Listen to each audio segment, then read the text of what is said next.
Bonjour à tous, je suis le pasteur Sébastien Quédreux, pasteur à Pézenas, et je suis très heureux de pouvoir m'adresser à vous ce matin dans le cadre de ces partages.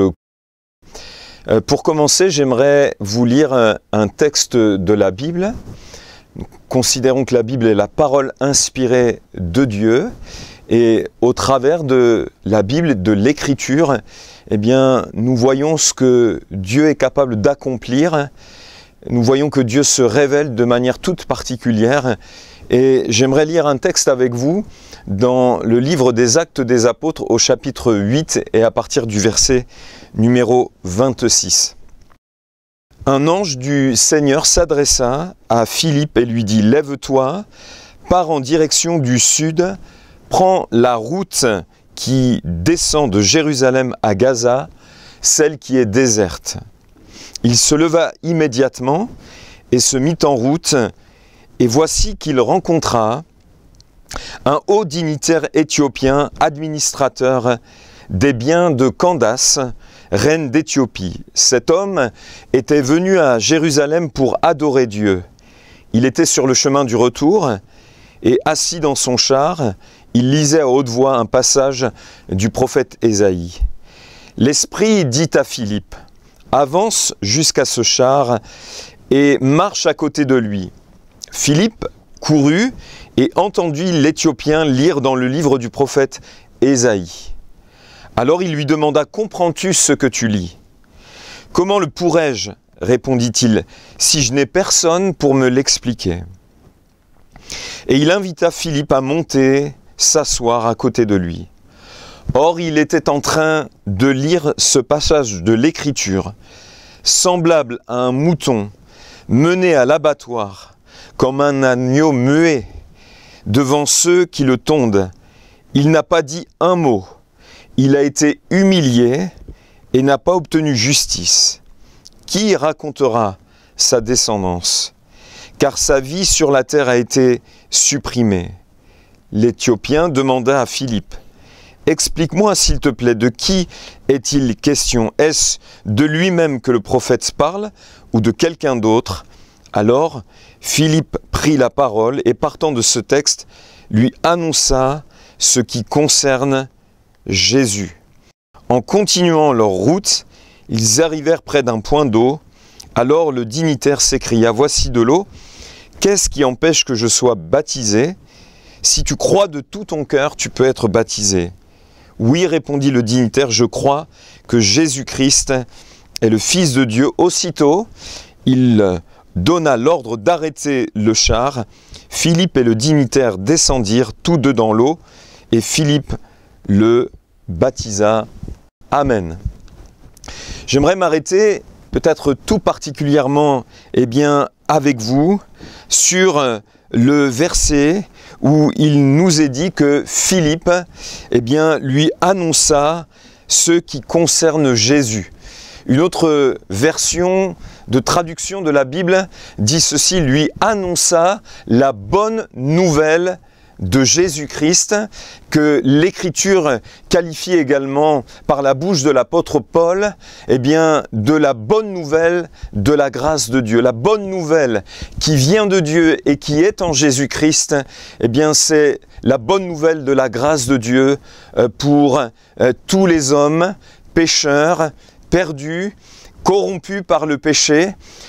Pour tous les hommes, il y a cette bonne nouvelle en Jésus-Christ que Philippe a annoncé à l'eunuque éthiopien. La première remarque que je voudrais faire lorsque nous considérons ce texte, c'est que Dieu prend l'initiative du début jusqu'à la fin pour que cette bonne nouvelle parvienne à ce ministre éthiopien ou à cet eunuque éthiopien. Et cela est particulièrement encourageant de savoir. Et j'aimerais que vous le sachiez ce matin. Que si Dieu prend l'initiative du début jusqu'à la fin pour que cette bonne nouvelle parvienne à cet homme, de la même manière, Dieu prend l'initiative au travers de cette capsule vidéo, que cette bonne nouvelle parvienne jusqu'à vous qui l'entendez ce matin.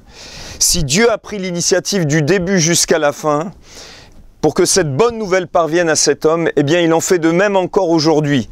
Il prend l'initiative dans sa souveraineté que cette bonne nouvelle parvienne jusqu'à vous et qu'elle parvienne également à de nombreux hommes et de femmes aujourd'hui à travers ce monde. Dieu prend l'initiative du début jusqu'à la fin pour que cette bonne nouvelle de Jésus-Christ vous parvienne au travers de cette capsule vidéo, mais il le fait aussi de diverses manières. Je me souviens par exemple de cette femme qui, alors qu'elle se trouvait dans un bus dans la ville du Havre et alors qu'elle était en larmes sous une dépression qui pesait sur sa vie depuis de nombreuses années, eh bien une chrétienne a vu ses larmes, s'est approchée d'elle et a commencé à lui partager la bonne nouvelle de Jésus-Christ et également à l'inviter à venir dans cette église évangélique au Havre où, eh bien, par la suite, elle est venue. Et alors qu'elle souffrait d'une dépression sévère depuis plus de 20 années, à l'écoute de la bonne nouvelle de l'Évangile, non seulement, eh bien, elle a été sauvée ce jour-là, mais aussi complètement délivrée, eh bien, d'une dépression qui la tenait captive depuis plusieurs années. Cette initiative que Dieu prend pour que cette bonne nouvelle nous parvienne, cela peut être eh bien cette capsule vidéo ce matin, ou bien une personne qui à un moment donné nous parle de Jésus, de circonstances également, eh bien qui touchent notre vie et au travers eh bien desquelles nous nous tournons vers Dieu. Cela peut être divers moyens, mais Dieu œuvre à ce que cette bonne nouvelle vous parvienne, cette bonne nouvelle qu'il y a en Jésus-Christ, cette bonne nouvelle de la grâce de Dieu. Je remarque, et c'est la deuxième chose que je voudrais dire, que cette bonne nouvelle est parvenue à cet homme sur un chemin désert et descendant. Bien sûr, ce chemin désert et descendant, il l'est au sens propre du terme. Mais il peut l'être également pour notre vie. Nous pouvons vivre un chemin désert et descendant. Le chemin de notre existence peut être caractérisé de cette manière. Un chemin désert et descendant. Ce terme descendant, eh bien, peut nous faire penser à quelqu'un eh bien, qui connaît une chute eh bien, irrémédiable, semble-t-il, dans sa vie. Vous avez sûrement peut-être déjà entendu cette expression, vivre une descente aux enfers. Eh bien, j'aimerais vous témoigner de ce que cet homme un jour a vécu. Il s'appelle Dani Velasco et pour bien, vous parler de ce qu'il a vécu, j'aimerais tout simplement lire le témoignage de sa vie. Cet homme était sur un chemin désert et descendant au sens figuré du terme. Cet homme avait tout pour réussir, il avait une excellente situation dans le milieu de la mode à New York comme coiffeur et maquilleur. Il gagnait beaucoup d'argent. La première fois qu'il a entendu l'évangile, c'était à l'invitation de l'un de ses mannequins qu'il coiffait. Il s'est rendu dans une église évangélique dans un quartier de New York. Et alors qu'il répond à cette invitation, qu'il entend cette bonne nouvelle de Jésus-Christ, il ne voit pas en quoi l'histoire d'un homme crucifié il y a plus de 2000 ans pouvait quoi que ce soit changer sa vie. Et il y a le surmenage qui va prendre place dans son travail. Et malgré cela et le vide de son cœur, il continue à mener son existence. Et cela va le conduire vers l'alcool à un moment donné, puis la cocaïne, pour finalement le conduire jusque dans la rue, alors qu'il occupait un loft de plus de 1500 mètres carrés. Et sa vie a continué de descendre inexorablement vers le bas. Après plusieurs années dans la rue, il a développé différentes phobies, des peurs, de la malnutrition. Il va essayer également d'autres drogues. Mais des voix ont commencé à lui parler intérieurement, des voix d'accusation continuelle, de condamnation, une voix qui riait, se moquait de lui. Il a commencé à parler avec ces voix qu'il entendait. il se décrit à ce moment-là comme un fou marchant dans les rues de New York, dans le désespoir le plus, complet.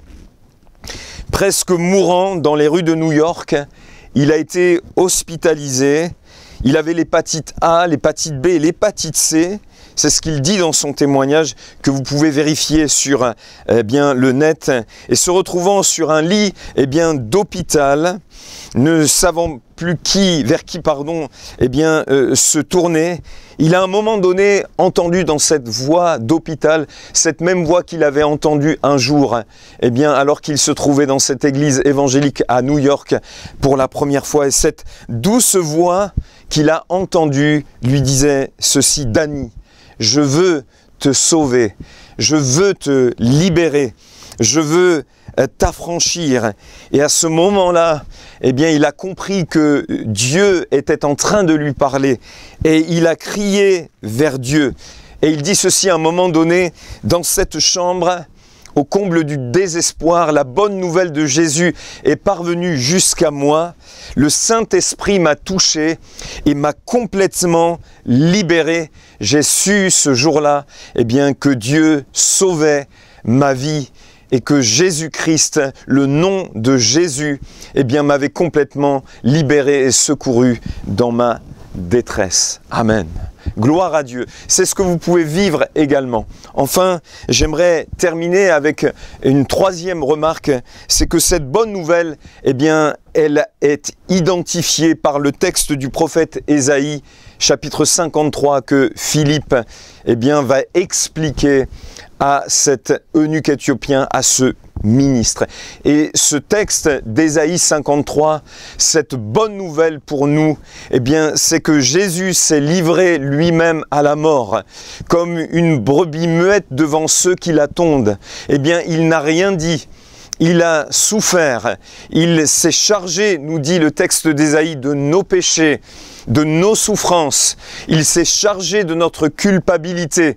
Il s'est livré lui-même à la mort.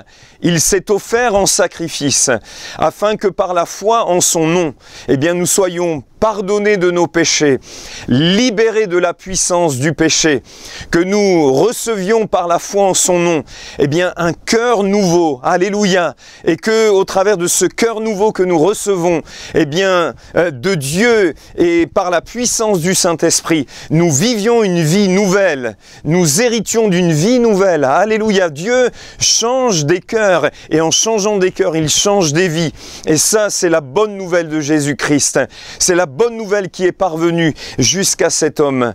Cette bonne nouvelle, elle lui a été expliquée par l'évangéliste Philippe. Le Saint-Esprit veut vous expliquer ce texte d'Ésaïe 53, vous révéler que c'est de Jésus dont il est parlé. Amen. Ce sauveur merveilleux que nous avons dans la personne de Jésus-Christ est mort un jour sur une croix pour vous et moi. Amen. Afin que nous soyons pardonnés, justifiés devant Dieu, réconciliés, amen, avec notre Créateur, que nous vivions une communion réelle, vivante avec lui, amen, et que dans cette communion vivante et puissante et réelle avec lui, nous soyons transformés, changés, libérés, amen, et que notre destinée, soit glorieuse, non seulement ici-bas, mais aussi pour l'éternité. Que Dieu vous bénisse dans le nom de Jésus-Christ. J'aimerais prier pour vous maintenant. Amen. Notre Dieu et Père, je te prie pour ces amis qui, entendent ce message. Je prie alors que cette bonne nouvelle leur parvient, qu'ils mettent leur foi et leur confiance dans cette bonne nouvelle de la grâce de Dieu, dans cette bonne nouvelle qu'il y a en Jésus-Christ, dans cette bonne nouvelle de Jésus-Christ et de Jésus-Christ crucifié. Cette bonne nouvelle qui est la puissance de Dieu pour nous sauver, nous délivrer, amen, pour faire de nous de nouvelles créatures, qu'ils puissent la recevoir, la comprendre par le Saint-Esprit, amen, et qu'ils puissent mener, vivre, expérimenter une vie nouvelle dans la communion avec Dieu, amen, amen.